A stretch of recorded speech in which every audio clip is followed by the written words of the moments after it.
सर्वोत्तम अनुभव के लिए हम आपको हेडफोन का उपयोग करने की सलाह देते हैं। प्यारे नन्हे बेटे को। विनोद कुमार शुक्ल। प्यारे नन्हे बेटे को कंधे पर बैठा, मैं दादा से बड़ा हो गया यह सुनना।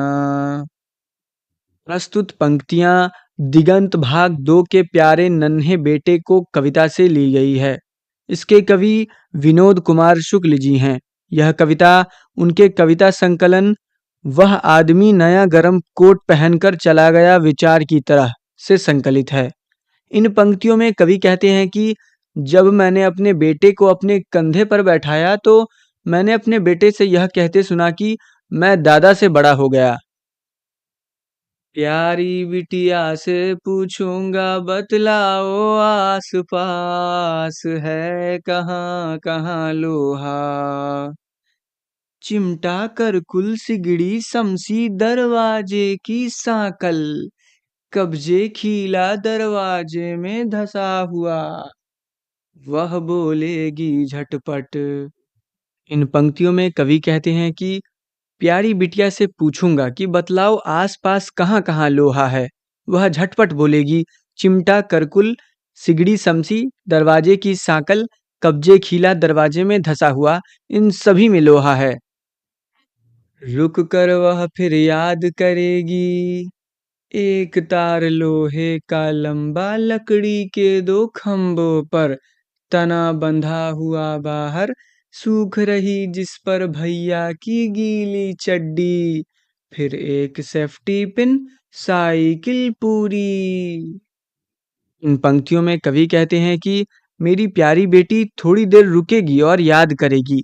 बाहर 2 खंभों पर एक लोहे का लंबा तार बंधा हुआ है जिस पर भैया की गीली चड्डी सूख रही है। फिर वो याद करेगी एक साइकिल और सेफ्टी पिन भी है जो लोहे की है।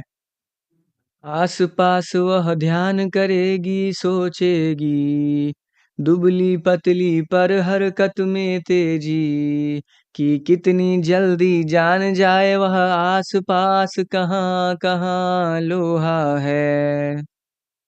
इन पंक्तियों में कवि कहते हैं कि वो आसपास ध्यान करेगी और सोचेगी, भले ही वो दुबली पतली है लेकिन उसकी हरकत में बहुत तेजी है, ताकि उसे जल्दी जल्दी पता चल जाए कि आसपास कहाँ कहाँ लोहा है।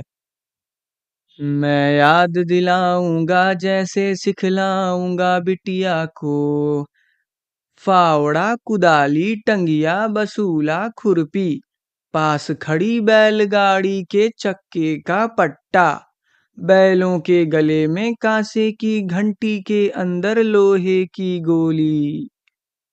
इन पंक्तियों में कवि कहते हैं कि मैं अपनी बिटिया को याद दिलाऊंगा, उसे सिखलाऊंगा कि फावड़ा कुदाली टंगिया बसूला खुरपी, पास खड़ी बैलगाड़ी के चक्के का पट्टा, बैलों के गले में कांसे के घंटी के अंदर लोहे की गोली, इन सभी में लोहा है।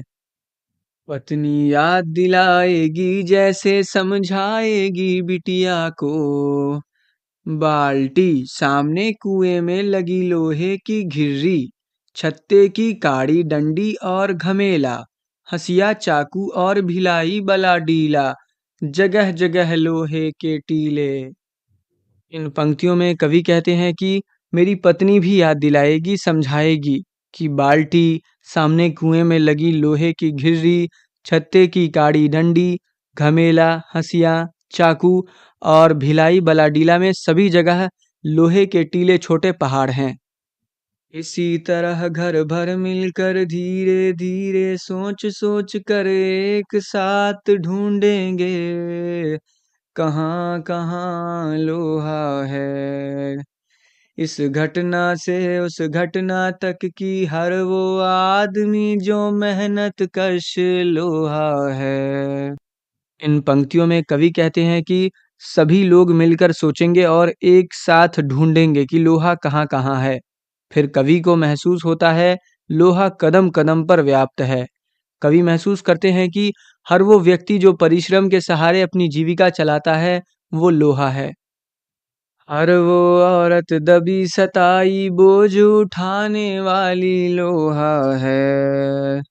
जल्दी जल्दी मेरे कंधे से ऊंचा हो लड़का, लड़की का हो दूल्हा प्यारा, उस घटना तक की हर वो आदमी जो मेहनत कश लोहा है।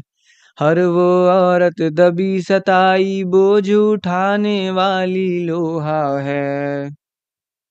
इन पंक्तियों में कवि कहते हैं कि हर वो आदमी जो अपने लड़के को अपने कंधे से ऊंचा करता है अर्थात बड़ा करता है, और हर वो आदमी जो अपनी लड़कियों के लिए प्यारा सा दूल्हा ढूंढता है, उस घटना तक हर वो आदमी जो जिम्मेदारी निभाता है और जो मेहनत करके अपना जीवन यापन करता है वो लोहा है। और हर वो औरत जो दबी सताई गई है और जो ये बोझ उठाती है वो लोहा है।